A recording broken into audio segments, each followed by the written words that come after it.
If he's ever met the elf spirits, the gnome spirits. Dice, pregunta aquí como que los mitos de los, bueno, no mitos, los... Duendes. Sí, pero las historias acerca de los duendes son muy famosas. ¿Usted alguna vez ha experimentado eso en hongos o sin hongos? Yo creo que esa pregunta, ¿no? Yo, bueno, he escuchado o platicaba de la abuelita Sabina, ¿no? Que era a través de los viajes, pero sería mentira. Yo le dije, no, pues yo he visto, yo he platicado, es una mentira. Pero con ella sí nos platicaba que aquí en el Cerro de la Adoración, donde habitaba, ahora sí, en el Cerro de Güero, ¿no? En Mazateco se conoce como Chiconindó, ¿no? Es un personaje importante también en su tiempo, que habitaba ahí en ese cerro. Pero a través de los viajes con la abuelita había comunicación, o sea, platicaba. Tanto ese personaje, pues había apoyo en ese tiempo, ¿no? Parte de los curanderos pues, le echaba la mano para sanar a la gente, para levantarlo. O sea, había ayuda, ¿no? Dentro de eso. Pero simplemente con ellos, a través de los viajes.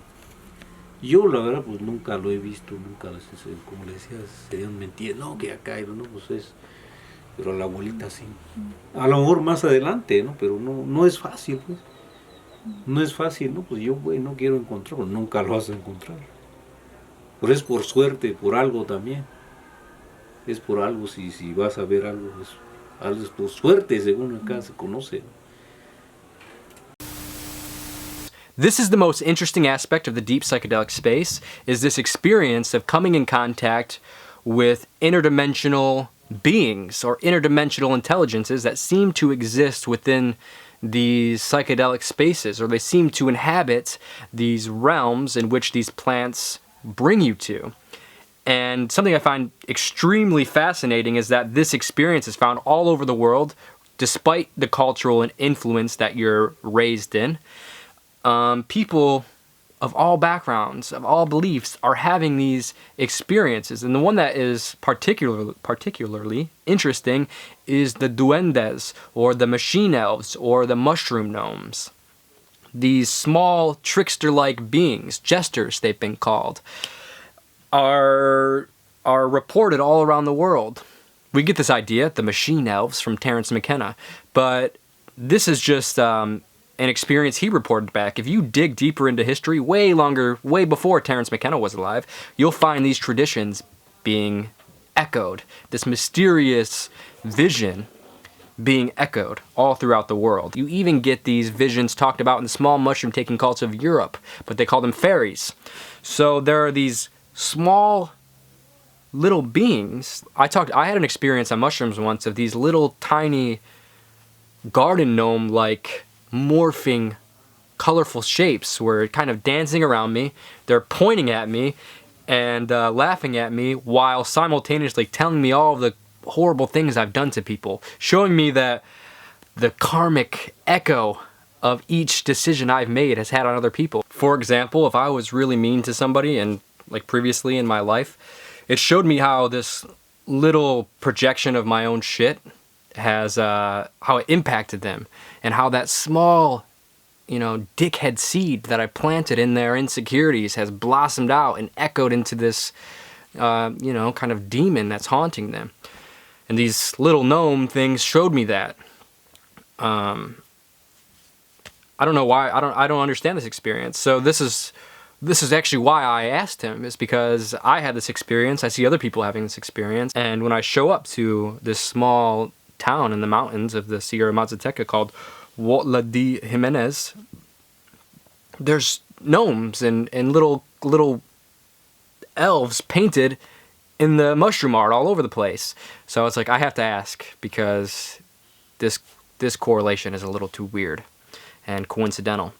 And surely enough, Maria Sabina talked about communicating with this duendes during her mushroom trips. This is Maria Sabina's grandson, one of the greatest medicine women to to ever live. So I hope you found this interesting. This is something that drives me crazy thinking about, is because it's just like, how is it possible?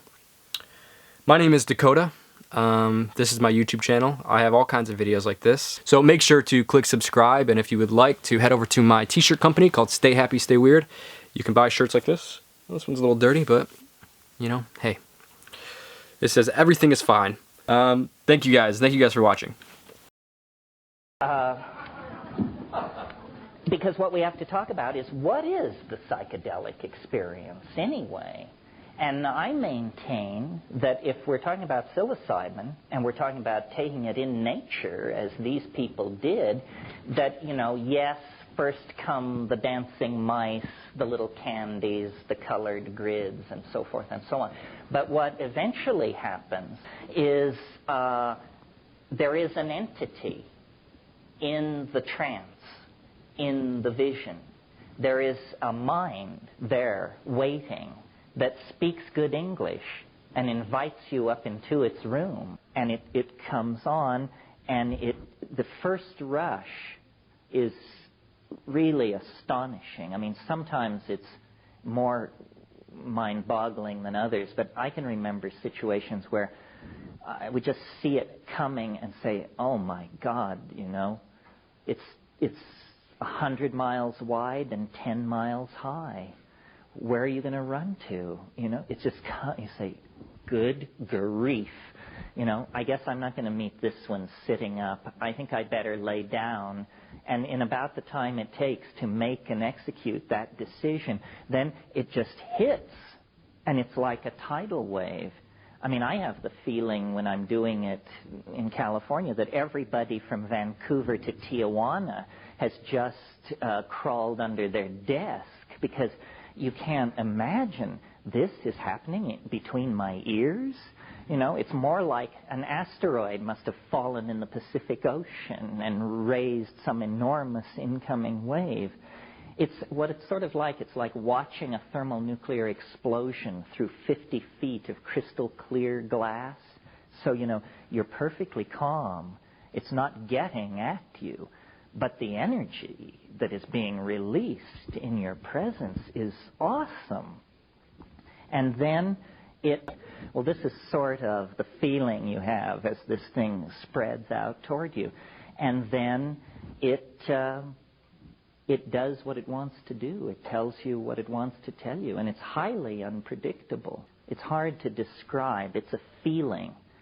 And the content of the feeling is, now the elves are near. But they won't appear unless I invoke them.